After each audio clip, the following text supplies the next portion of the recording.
आज हम FLN की जो बुक है हमारी वर्कशीट क्रमांक 27 जिसका सप्ताह 8 है और दिवस है दूसरा। आगे बात समझ में। इसमें हम आज मापने के बारे में सीखने जा रहे हैं।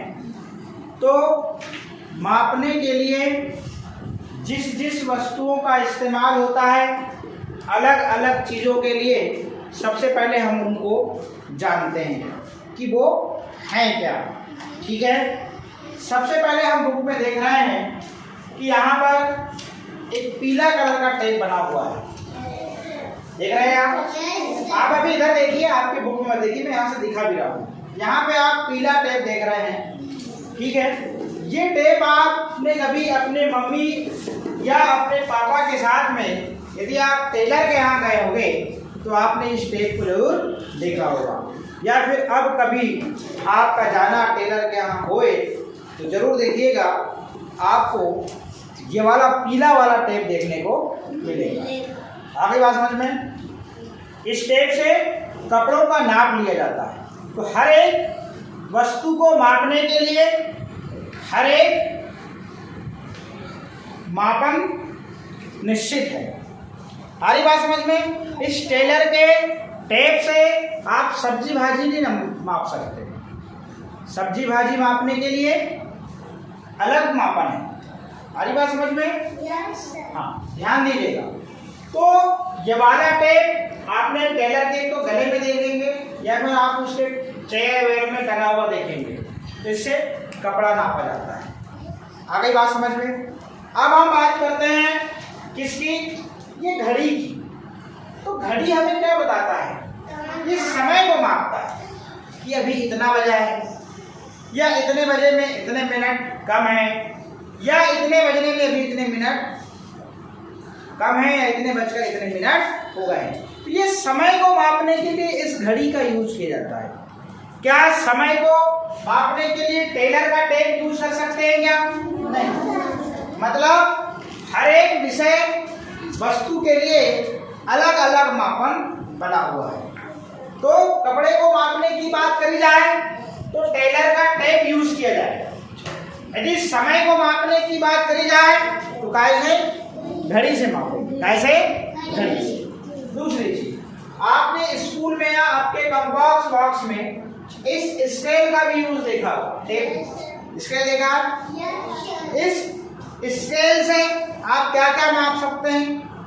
टेबल की लंबाई, बुक की लंबाई चौड़ाई, मेज की लंबाई चौड़ाई।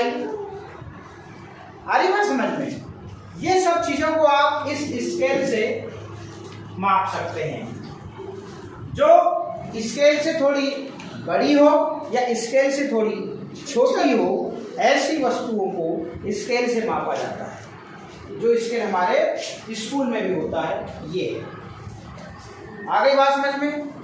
इससे मानो 2-3 गुना भी लंबी होगी तो हम इस स्केल से माप सकते हैं। इस स्केल से हम इस कमरे की लंबाई भी माप सकते हैं, चौड़ाई भी माप सकते हैं, टेबल की चौड़ाई नाप सकते हैं और टेबल की ऊंचाई नाप सकते हैं। तो हर चीज का मापने के लिए अलग अलग मापन है।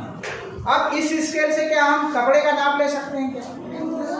बहुत समस्या होगी, क्योंकि वो जो टेलर का जो मापन का जो टेप होता है वो बहुत मुलायम होता है, सॉफ्ट होता है, वो जिधर घुमाते हैं उधर घूम जाता है। अब इसको नापने बैठेंगे ऐसा ऐसा कर थोड़ा करेंगे। सारी बात समझ। क्या इससे समय माप सकते हैं क्या? नहीं, समय की अलग है। लंबाई चौड़ाई किसी वस्तु की नापना है तो आप स्केल का यूज करेंगे, और यदि कपड़े मापना है तो आप टेलर का टेप यूज करेंगे। सारी बात समझ में। अब बात हम करते हैं किसकी, यहाँ पे दिया भी हुआ है, और ये वाला भी आपने मापने वाला देखा होगा। ये आपने अधिकतर कहाँ देखा होगा बताओ? आंगनबाड़ी में देखा होगा। आंगनबाड़ी में इससे बच्चे का, जो छोटे बच्चे होते हैं उनका वजन मापा जाता है। तो एक वो क्या आता है, हैंगिंग पैंट आता है बच्चे के लिए। हैंगिंग पैंट आता है, उसमें बच्चे को पहना दिया जाता है और उसकी डोरी को इस हुक में लटका दिया जाता है और यहाँ पर माप लिखी होती है और यहाँ पे लिक्विड फॉर्म होता है वो ऊपर जाता है। आ रही बात समझ में? तो ये आंगनवाड़ी में आप ये वाला मापन देखते हैं तो ये इस मापन से बच्चे का वजन किया जाता है। देख रहे हैं आप, मतलब बच्चे को मापने के लिए, उसका वजन मापने के लिए भी अलग मापन है। आ रही बात समझ में? अब आप इधर आगे चले, ये वेट मशीन आपने देखा होगा। एक तो आपने इसको कहाँ देखा है बताइए? दुकान में आपने, किराना दुकान में जरूर देखा होगा। इलेक्ट्रॉनिक जो मशीन होती है, अब आजकल तराजू वाला सिस्टम हट गया है, अब सीधे इलेक्ट्रॉनिक वेट मशीन रहती है। शक्कर, गेहूं, चावल, ये सब चीजें इसमें वजन की जाती है। क्या इनको ये बच्चों वालों से नापेंगे क्या? उसके लिए ये मशीन बनी, पॉलीथीन में बांधा और सीधे इसके ऊपर रखा, या फिर एक पात्र जैसा भी होता है इसके ऊपर, ऐसा पात्र भी होता है, होता है नहीं होता है? होता है नहीं होता है? ऐसा पात्र होता है और उसके ऊपर उसको मापा जाता है, खट में डाले और सीधे पॉलीथीन में पैक कर दिया जाता है। तो आप किराना की दुकान में ये वाली मशीन देखिएगा और यहाँ पर ये अंक चलते हैं, चलते हैं। 4 किलो रहेगा तो यहाँ पे 4 आ जाएगा पैटर्न, 5 किलो रहेगा, 1 किलो रहेगा, 2 किलो रहेगा, ये सब यहाँ पर डिजिट चलते हैं। इलेक्ट्रॉनिक होता है, क्या कैसा होता है? विदाउट इलेक्ट्रॉनिक वाला ये है। ये वाला आपको अधिकतर कहाँ देखने को मिलता है तराजू? सब्जी भाजी बेचने वालों के पास आप देखिएगा, सब्जी मंडी में भी आप गए होंगे तो आपको तराजू देखने को मिल जाएगा। गए हो आप, देखिएगा, जो भी सब्जी भाजी वाला होगा उसके पास आपको ये तराजू देखने को मिलेगा। क्यों? क्योंकि इसमें बड़ी सरलता होती है। ऐसे खटने सामान लिया और उसी पात्र से सब्जी खटने डाल देते हैं, ज्यादा टाइमिंग नहीं लगती, वो फट इस तराजू से सामान को, वेजिटेबल्स रहते हैं, फ्रूट्स रहते हैं, इनको मापा जाता है। सर एक साइड मैग्नेट रख देते हो और एक साइड सब्जी रख देते हो। हाँ, अरे एक तरफ वेट रखा रहता है, 100 ग्राम, 200 ग्राम, 500 ग्राम, 1 kg। तो वेट जिसमें लिखा होता है वो एक तरफ रहता है और जिस तरफ जो सब्जी तौलनी हो या फल तौलने हैं वो उधर रहता है। फलों की दुकान में आपको अधिकतर जो वाले इलेक्ट्रॉनिक कांटे देखने को मिलते हैं, है ना, और ये भी देखने को मिलते हैं। अब दुकानदार जो उसकी इच्छा हो वो रखे। अब उसके बाद हम चलते हैं काय में। इस तराजू की बात हो गई। क्या इस तराजू से इस बच्चे का वजन माप सकते हैं क्या? क्योंकि बच्चा लुढ़क जाए, क्या होगा? लुढ़क जाए। अब यहीं पे आता है लीटर। लीटर से क्या क्या मापते हैं? दूध और मही, दही और तेल। शक्कर तो ये वाली मशीन से मापते हैं भाई साहब, इससे क्या करें इससे। तो जो तरल होता है, जो बहने वाला होता है, घी, हरी बात समझ में, डालडा नहीं, पनीर को इस वेट मशीन में मापा जाता है, इसमें, क्योंकि पनीर ठोस होता है। पनीर बहता है क्या? नहीं, वो तो ठोस होता है ना, उसको हम पकड़ सकते हैं। वो हम ऐसे 1 किलो पनीर को ऐसे हाथ में 5 किलो को रख सकते हैं, मगर क्या हम 1 लीटर दूध को ऐसे हाथ में रख लेंगे क्या बिना पॉलीथीन के? नहीं, वो तो बह जाएगा, 2-4 बूंदे बस रहेंगी आपके हथेली पे बस। तो उसके लिए इस लीटर का यूज किया जाता है। जो तरल पदार्थ होता है, जो बहने वाले पदार्थ होते हैं, यदि उनको मापना होता है तो हम इस लीटर से मापते हैं। आरी बात समझ में? ये भी घड़ी है, ये भी घड़ी है, ये भी घड़ी है, ये भी घड़ी है।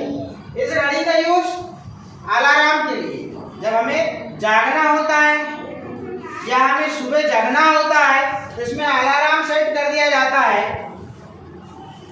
तो ये अलार्म खुद बजता है, उठ जाओ भैया 5 बज गए, वो ट्यून सेट रहती है। और इस वाली घड़ी का यूज ये हमारी डेली यूज की समय देखने के लिए होता है। आरी बात समझ में? तो हर एक चीज के लिए हर एक मापन निश्चित है। ये कैलेंडर है, ये हमारे घरों में कैलेंडर होता है, तिथि देखने के लिए होता है। इसमें माह का ब्यौरा रहता है, इसमें दिन का ब्यौरा रहता है, इसमें त्योहारों का ब्यौरा रहता है, इसमें संडे का ब्यौरा रहता है, कौन से दिन कौन सी छुट्टी है ये भी रहता है, इसमें पंचांग रहता है, शुभ मुहूर्त अशुभ मुहूर्त ये सब लिखा रहता है। आ रही बात समझ में? तो इसी कैलेंडर के माध्यम से हमारे जो आगामी त्योहार होते हैं ये सब इसमें निश्चित रहते हैं कि 15 अगस्त को 15 अगस्त होगा, इतनी तारीख को रक्षाबंधन होगा, इतनी तारीख को जन्माष्टमी होगी, ये सब इस कैलेंडर में होता है। आ रही बात समझ में? यदि कैलेंडर नहीं होगा तो क्या होगा? लोग कभी संडे मनाएंगे, कभी रक्षाबंधन मनाएंगे। तो ये सब चीजें इसमें तारीख भी देखने को मिलती है, तारीख, दिन, माह और साल। हर साल का नया नया कैलेंडर आता है, आता है क्या आता है? अभी 2000 क्या चल रहा है? 2024 का कैलेंडर चल रहा है। अभी महीने की बात करें तो आज कौन सा महीना चल रहा है? अभी अगस्त का महीना चल रहा है। आज की तारीख क्या है? 6 अगस्त 2024। तो आपने देखा हर चीज का एक मापन निश्चित है।